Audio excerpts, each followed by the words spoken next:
Hello, everyone. Multiple sources today posted the takeaways from Trump's meeting with Zelensky and European leaders. Well, at least there's some specific takeaways. I'm not saying they're good, but at least there's some specifics. This is something people can summarize and publish instead of hearing about them in snippets because they were leaked, which usually implies they're not supposed to be out there at all. So, what have we got? I already told you. Spoilers, it's not good. Yes, the big question is how to prevent future Russian aggression. You already know my stance on it is basically, isolate Russia from every end, take away all of their weapons, and just do food drops regularly. Do not let Russia interact with anything in the civilized world. Let people out one at a time if they really want to leave. That's my stance. And yes, thank you, Associated Press, for using photographs from Ukraine showing what Russia is doing to people of Ukraine through your article. That is actually good. I like this because there's another summary that is in Guardian, and I like Guardian.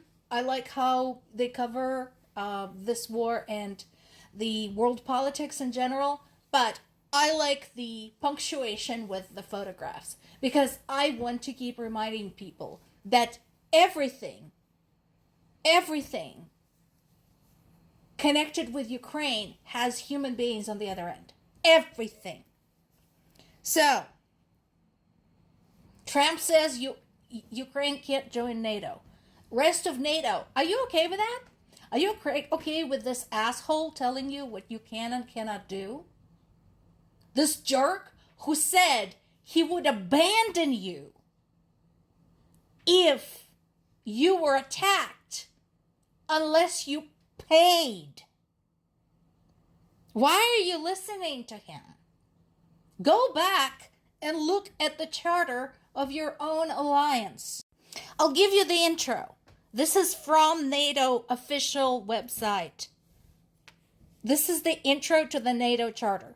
The parties of this treaty reaffirm their faith in the purposes and principles of the Charter of the United Nations and their desire to live in peace with all people and all governments. Reminder, Russia is still a member of United Nations. They've already violated that particular article of the United Nations Charter. They are determined to safeguard the freedom, common heritage, and civilization of their people, founded on the principles of democracy, individual liberty, and the rule of law. They seek to promote stability and well-being in the North Atlantic area. They're resolved to unite their efforts for collective defense and for the preservation of peace and security. Does any of this sound like Donald Trump to you, NATO? Because I already know the answer to this. So why is this man dictating the conditions on which NATO can consider Ukraine's membership? At the same time, they're saying they're going to give protections. Okay, we talked about protections before. We talked about the Budapest Memorandum and how that turned out to be complete crap. So how are you going to guarantee that? And more importantly, how are those guarantees going to be enforced? Because when it comes to the Budapest Memorandum, when Ukraine discovered that nobody was going to do a damn thing about Russia's annexation of Crimea and invasion of Ukraine's eastern regions, Ukraine had no means of recourse. None. There's no punishment, there's no penalty it could inflict on anybody. Because basically what happened, people signed a piece of paper saying one thing, then did another, or rather didn't do a damn thing. And Ukraine said, what the fuck? And they said, yep, sorry, I was lying. And yes, I agree with Mark Rutte, NATO's Secretary General. I agree. We need full clarity on security guidelines before we agree to anything. But again, I want to know how that is going to be not just implemented to begin with, but how it's going to be maintained. Because it's very easy to make promises. It's very easy to make high and mighty statements. This is something that I can speak about from personal, professional experience. Having worked as a business analyst, as a project analyst, data analyst, and process analyst. So I have done the full project cycle from idea generation to data gathering to business requirements to implementation, testing, and going live. I've done all of this, and I'm telling you, it's a lot easier to write down an idea on a piece of paper than actually implement it and then keep it going, which is why I now hate implementations. I love generating ideas. I don't do implementations anymore. What they're not thinking about is precisely that. Very good protections, very good security. What does that even mean? And good from whose standpoint? So yeah, we have to go back to Putin. Yeah, it would have been much easier if we just held Putin back for a couple of days so he was there as well, and then shipped off directly to The Hague, to prison for international war criminals. But that apparently is too much to ask. Reportedly, Trump has walked out of the meeting, with Zelensky and with the European leaders to call Putin. What, to ask daddy permission? Is that it? And again, another great illustration of what is happening in Ukraine. This one's actually cute.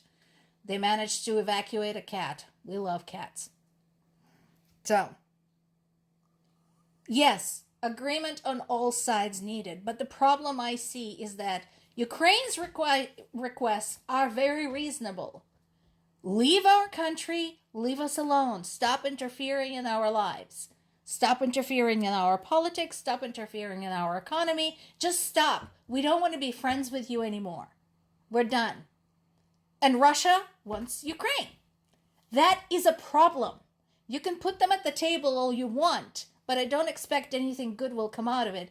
The only thing that might actually happen, although I'm doubtful about it, is the POW exchange, but I already told you why Russia wouldn't be particularly interested in that. It is of no benefit to them. And I don't care, PBS, what the experts say. There can't be more than one opinion on this. Would ceding territory to Russia actually bring lasting peace to Ukraine? Absolutely not. All you need to do, you don't need to gather experts and talk about it. All you need to do is pick up a history book and look at what happened when Russia was given an inch. Yes, that's right. They took a mile, and then 100 miles, and then more. And of course, what anyone say ultimately matters very little. Let's look at what they do. This happened, just happened. This is from today, from this morning. So basically, Putin went home and ordered another strike against Ukraine. This is the biggest one we've had so far in August. So literally, nothing he said in that meeting in Alaska mattered. Not a damn thing, not one. 230 of 270 drones were shot down, and 6 out of 10 missiles were shot down by Ukrainian air defenses, but still there was damage. So, my question to everybody is, again, why are you forcing Ukraine to sit at the table with its invader, its rapist? More to come.